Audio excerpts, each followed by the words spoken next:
obviously when I saw when you guys were making a track together, it was a great opportunity to speak to you both about the track and your artistry as well.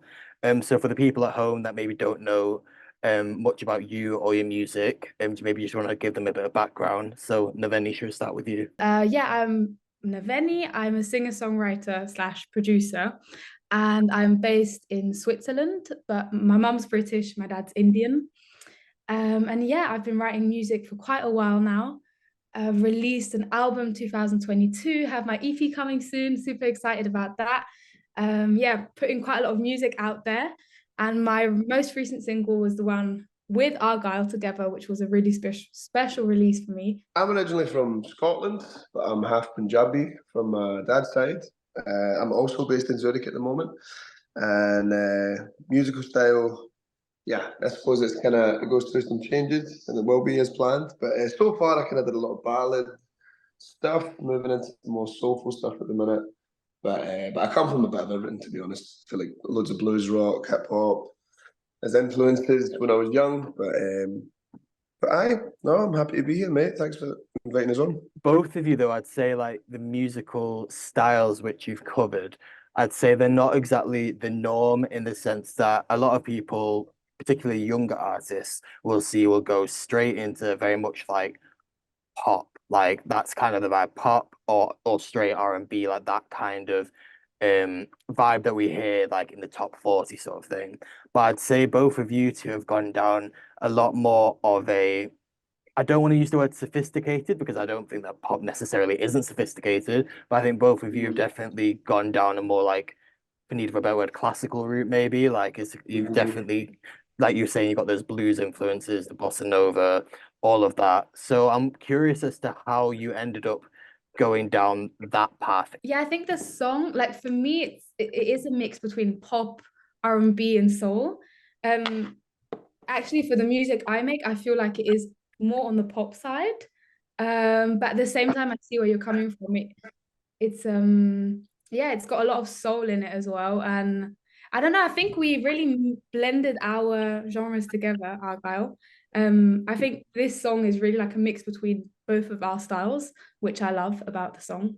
100%. I mean, I always kind of had this plan, which is, well, tying into your question, really kind of against the commercial way to go if you want to be successful. Like I always loved like to sing sad ballad music. I love to sing soul music and then blues rock, da da da. So I kind of made this weird plan to, to go through all those genres, which, like I say, it's not the most not the most commercial way to go about it. But I don't know, I think just honest music resonates in the long term. You know, right now there's a lot of overproduced commercial pop, and nothing wrong with that at all. But I feel like everything has its time and its phase, and it's just about making stuff that you're proud of later on. Do you know what I mean? For me, it means organic instruments.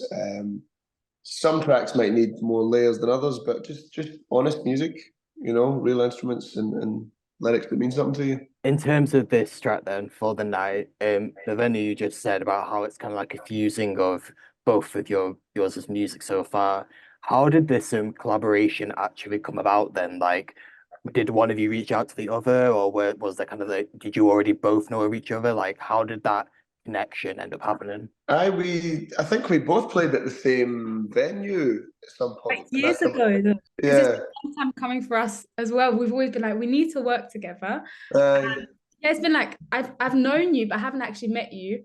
I've known you for like 3 years now, or 2 years, maybe 2 years. I know, just via socials, I think, wasn't it? So it was really nice to actually meet you in person.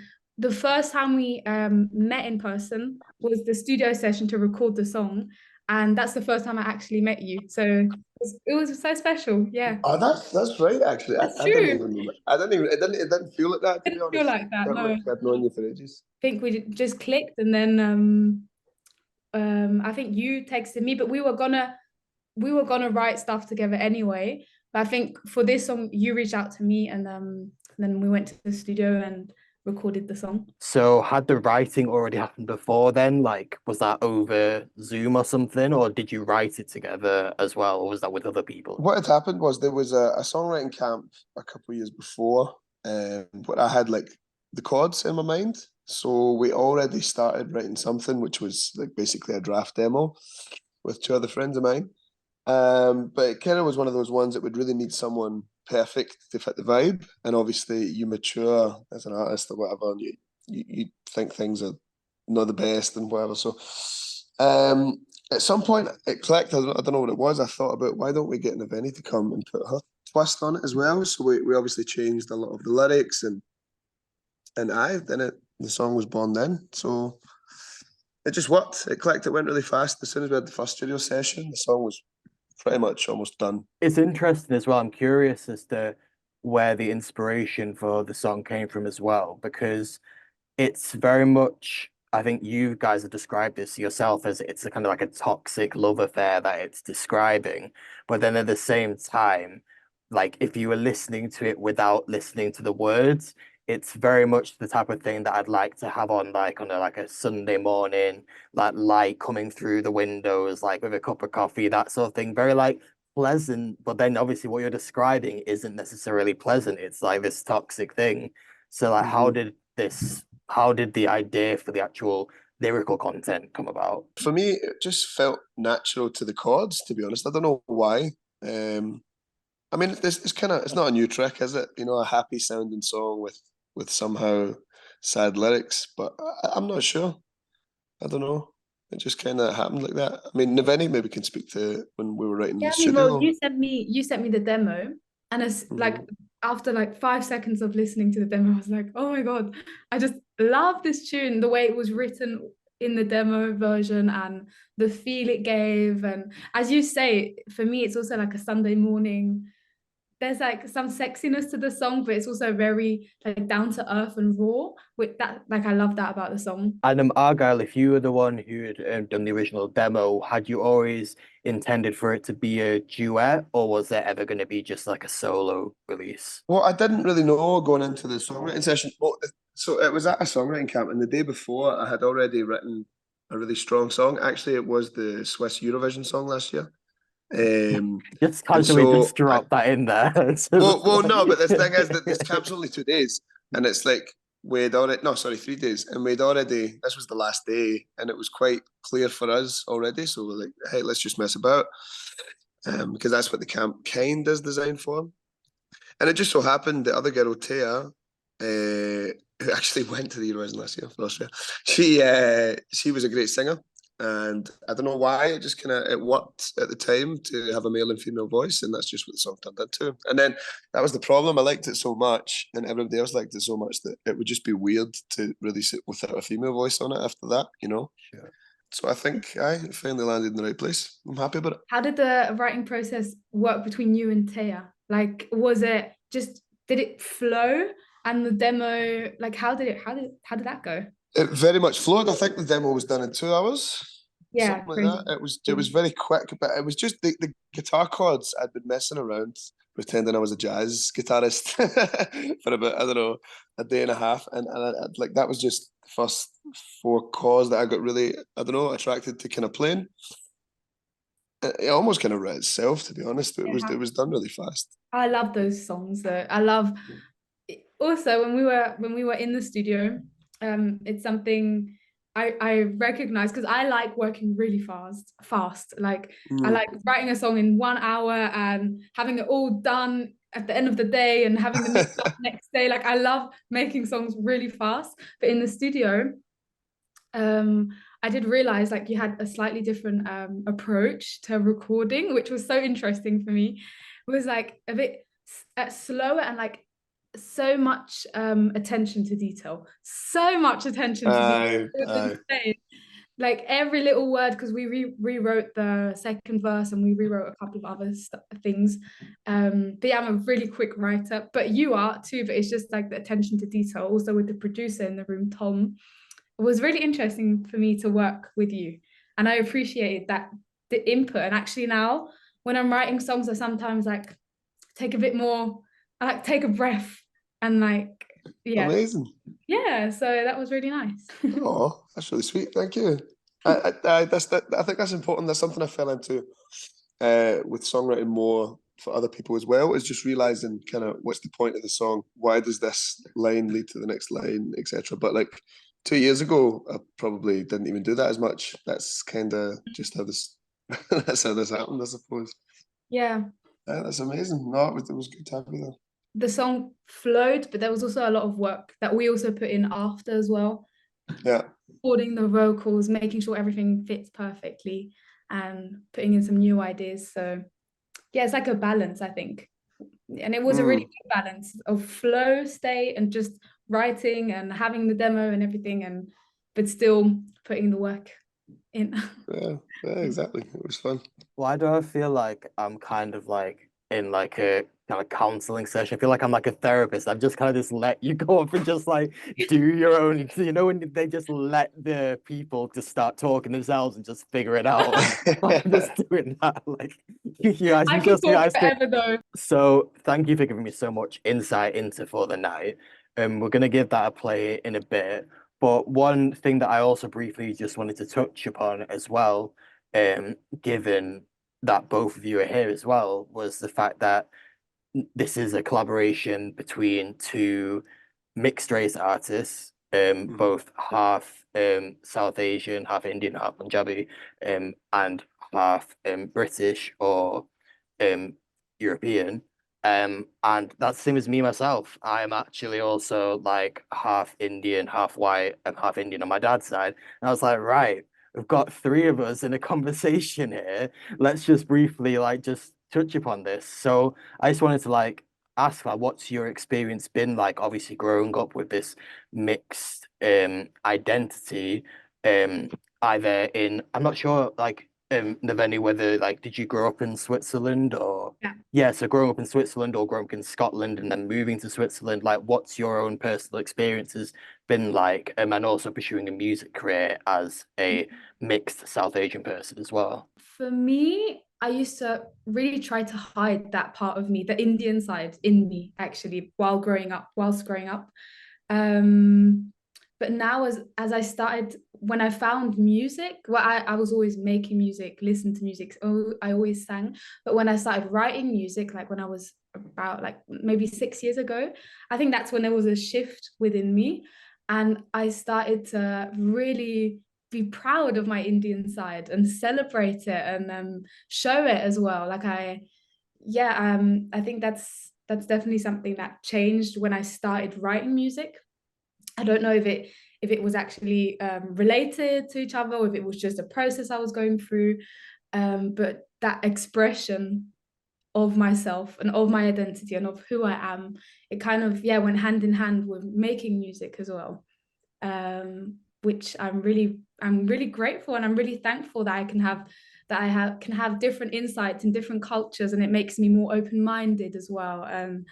Having as well, the Swiss culture is really different to the British culture as well. And obviously the Indian culture is different to all of them.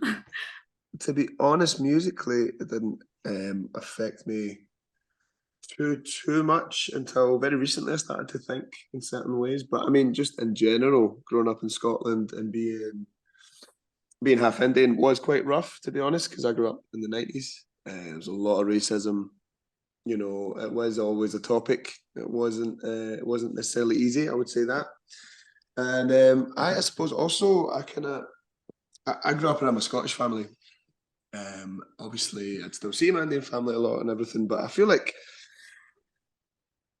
I probably also kind of tried to push it down for a long time. But then I don't know, at a certain age, you start to get into it and you realize it. I don't know. It's good to have mixed backgrounds. Actually, it gives you a different perspective. You can be open minded. And to be honest, now that I live in Switzerland, nobody knows what I am. Everybody thinks I'm Spanish. Well, at least you're not called Carlos. I do think also as well, like with what you're saying now, I'm glad that we're in a space or like a point in time where I feel like there's almost a sense of pride that people have when they embrace their identity. And I think it's a lot, I want to say easier because it's not necessarily easy, but it's a lot more accessible maybe for people to embrace their identity, and also especially when they're in the public eye as well, like for you guys for example, like as artists, there's space for you to then go and experiment with that, like be like, okay, like let me go down this side of my heritage, that side of my heritage, whatever. And Yeah. there's no judgment there or anything. It's like you do you, because ultimately no one can say what you are apart from yourself. Yeah, Yeah, exactly. And I feel like now is a brilliant thing to do that. I think it even comes to your advantage to have different cultural backgrounds these days, especially in the arts and music and photography, whatever for else. You sure. know what I hate? When people are like, oh, why don't you why don't you look more Indian? Or like, why don't you dress more Indian? Or like, when it becomes like a unique selling point, it kind of triggers me as well, because I'm like, it's not, it's deeper Yeah, than that. It's not just here to put on, how do you say, to on display.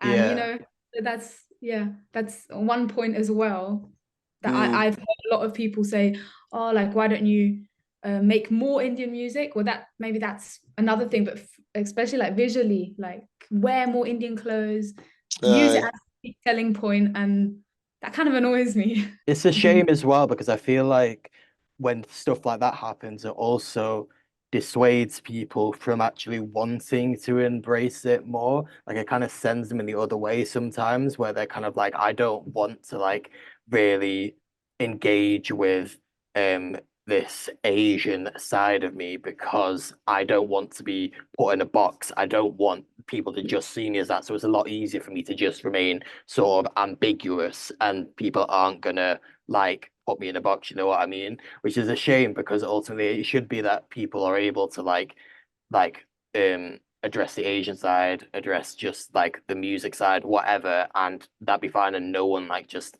like says you have to be this, you have to be that. 100%. I just think when it feels like a money grab kind of thing, when you're using Yeah. it just to get more success, which a lot of people do these days. Not dropping any names, obviously, but I know what you mean. If it feels forced, it's weird to me. Actually, my artist name used to be Argyle Singh. Used to be my kind of my actual name, but I felt like it was just confusing people because people either didn't get it, and then it was like kind of funny because sing and he sings, or they got the cultural reference behind the name, and then they were kind of confused because my first name's really Scottish. So I just made it Argyle alone to avoid that whole thing, and then people can find out later on when if they choose to follow and they actually want to get to know you as an artist, not just because it's full on display. Yeah, no, definitely. But this has actually been really nice as well. Like even though it's been a brief, just to have like a little bit of like again, I don't know why you keep going to this, but I just feel like it's just been on a group therapy call, to be honest. Like just like chatting You're about welcome, mate. I'll everything. send you a bill right after. We should have set up another Zoom call like next week, Yes. go through this therapy thing again. There you go, man. But we charge Swiss prices, mate, just so you know. Back to the reason we're here, which is obviously both you guys as artists. What's next for both of you then? Because obviously, For the Night is still very much a fresh new track. I imagine you're still promoting that. So I have my EP coming end of March. I'm so excited about this EP. I've been working on Hey. it for a year now, and it's not the tracks are not quite finished yet, but yeah, I have my EP coming called Comfort by end of March. 2 singles will be dropping before the EP drops, and I'm just so excited to get that project out there because I have so much more music that will be coming after the EP. So yeah, I love putting stuff out, and it feels like just the full cycle moment, and then you can move on to the next. Yeah, so I have my EP coming, Comfort, end of March. As for me, right now, I'm going to release 5 more songs this year for sure. It's actually going to be an EP, moving on to the next kind of style, like I was talking about. It took a bit of a darker turn than I expected, but I'm really excited about it. Going to do a bunch of live recordings for that. As far as releases go, though, it's going to be 3 singles and then the EP. I'm not sure which order the singles are yet, therefore I can't give you a date. But the next single will probably be beginning of summer, so April, May time. And then singles throughout the year, end of year, EP would be released. And then let's see, maybe an album next year. We're gonna find out. Oh, Nice. that'd be amazing, Argyle. I know, I can't wait to record my first full album. Yeah. That's gonna be nice. Especially we've got like a whole band that I've played with for years now. So I'm excited to just go to a studio somewhere for a week or two and and just enjoy that process, because I haven't had the chance to do that for myself yet. I've only done albums with other artists, so I'm looking forward to it. Aye, that'll be great. So if people do want to follow each of you on your journeys and catch new music, etc., where's the best place for them to find you? I'm very active on Instagram. I post almost every day. Like, yeah, so on Instagram, you can just really get close to me and my music, and then on Spotify and everywhere. I've got a new music video coming out soon, so YouTube too, and you can listen to my music everywhere. On Instagram, it's naveni.artist, and then otherwise it's just Naveni. Yeah, on other social media platforms like Facebook, Instagram, who uses Facebook anymore? I don't know why I'm saying that. It's argyle.official, just because there was some other people trying to steal my name. So a wee bit pretentious, I know, but you can find my music on all platforms, Spotify, Deezer, Apple, etc. But the best way to keep up to date with what's coming for me is Instagram. I'm not really on TikTok that much. I probably should be, but I'm not. So check Instagram. That's the best way to keep in touch.